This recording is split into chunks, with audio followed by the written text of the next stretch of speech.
I'm from Sydney, Australia. I'm here at Sydney CBD Four Seasons Hotel. The time now is 2:40 p.m. Saturday, the 23rd of May, 2026. I'm here to discuss one of the article that I had written last year. Stands out to me today. So the title is "The Role of Habits in Cultivating Self-Discipline." Discipline leads to habits. Habits leads to consistency, and consistency leads to growth. And self-discipline is often regarded as a cornerstone of your personal and professional success in life. It can also an indicator of more. It can lead you to a more fulfilling in life later on. And at the heart of that self-discipline, it gives you good habits and a good, so to speak, routine that can lead to good habits, and good habits that can lead to a self-discipline and later on success in life. Um, I'm here to discuss how we understand the habits that can be correlated to self-discipline. Again, habits can start as small steps. The decision that we do on a daily basis and the things that we achieve on a daily basis becomes from routine, from small steps like brushing your teeth, making your bed in the morning. That's one of those examples. Or making things like, making a breakfast, good hygiene, shave, whatever you want to do that basically motivates you to do something to be a progressive or productive during the day. So that's a start. And that routine becomes a habit. And that habit can be, there's a great possibility that becomes self-discipline that later on become a fulfillment when it comes to personal and professional achievements in life. Why self-discipline matters? I mean, self-discipline is achieve a long-term goals in life. This is based on my research and based on everyone's research. And it also builds resilience, as to speak. It improves your well-being and it enhances the productivity later on in your life. Without self-discipline, it's easy to succumb to short-term gratification or temptation, and which often leads to regret later on and also guiltiness. That's a number one temptation, isn't it? Once we are tempted to do something based on pleasure or gratification on on the short-term basis, we succumb to that. Then later on, we have that kind of guiltiness, that kind of regret later on, and we have to cultivate that in a good habit in a way that as a part of a learning curve from being tempted, from succumbing to temptations.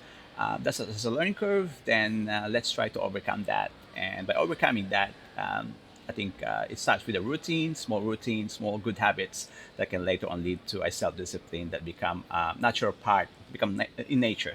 It become natural. It becomes normal. It becomes as a normal part of your life, and it's easier to achieve both personal and professional goals in success in life once you establish that good habits and self discipline. Again, there's a connection between good habits and self discipline. And moreover, it's crucial in forming and maintaining good habits if basically we have the consistency and the persistence on achieving, becomes more automatic and achieving that kind of self discipline. And self discipline as well as has a role in motivation when it comes to once you start mental health wise, it can also sustain your personal values and interests that can align to your habits based on good habits and based on self discipline. Um, there are strategies that can cultivate when it comes to self discipline through good habits. And number one is we have to know your strengths and weaknesses. We have to remove ourselves from temptations or pleasures of short term gratification that later on can be regrettable. We have to set clear of our goals and plans in life. We have to practice daily diligence. We have to be consistent. We have to be persistent. And we have to be patient about ourselves. Again, from time to time, we might fail or we might be tempted. It's a part of life.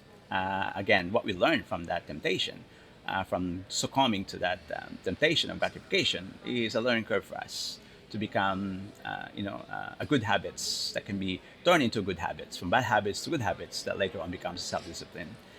We have to change our perception when it comes to willpower. We have to have a backup plan just in case we succumb to that temptation. We have to seek mentorship or support network around our network. social network or personal network, families and friends. We have to learn from our setbacks. Again, experience is the best teacher. Habits for highly disciplined people are basically once we enjoy what we do, it becomes a muscle memory. It's much more easier to sustain that kind of self esteem once we enjoy or we love what we do. And the rewards are far greater than anyone that you can ever experience when it comes to uh, gratification or what we call fulfillment in life. Again, there are practical tips in building self-discipline. We have to start small. Small steps from little things, big things grow. Small steps, one day at a time. We have to be consistent. We have to focus on one goal at a time. We have to use our own accountability, and we have to be transparent at the same time to ourselves and to others and people around us. We have to celebrate every time we overcome those challenges, every time we basically be tempted and overcome the temptation or small gratification. We have to basically reward ourselves by small wins. Yeah. We have some real life examples. For example, her name is Sarah. She started to improve her fitness. She started small from walking 10 minutes a day to become walking 30 minutes a day to later on, due to diligence and persistence and consistency, she later had a goal, and she achieved that goal by running 5 kilometers on a marathon. There's another one. His name is John. He's a freelance writer. He's a writer, freelancer. And being a writer himself, he's basically downturn is what we call procrastination. He procrastinate, and in order to do that, he has to set his goal on writing half an hour or 30 minutes on a daily basis, which later on becomes a habit, and the habit becomes a muscle memory, which later on becomes self-discipline. And by achieving that, he later on became one of those best writers, um, article writers, in Sydney.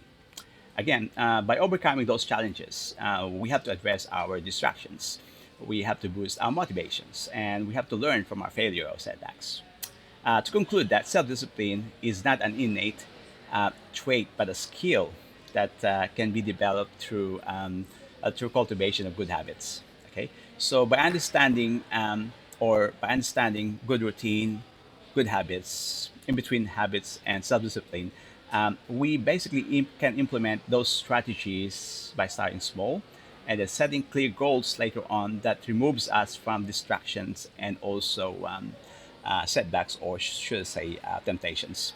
So we have to remove ourselves from that kind of situation. I think, in my opinion, that based on my experience, removing yourself from the distraction, from that gratification or that predicament situation where you're going to be, tempted. Then I think that's a start of having a good habits or a good routine that can take you out of that cycle and become a routine that later on can sustain you in becoming a self-disciplined person. And the journey of self-discipline is a marathon. It never stops. It keeps going and going. It never stops. So we have to be consistent with our effort, and habits can become the foundation of discipline, which later on an outcome of success in life, professional and personal. Again, that's all for today, and I'll discuss something that will be highly, interactive, progressive, and insightful again in the next day or so. Again, I'm here at the Four Seasons Hotel right now. I'm meeting someone, so I might as well do some vlog.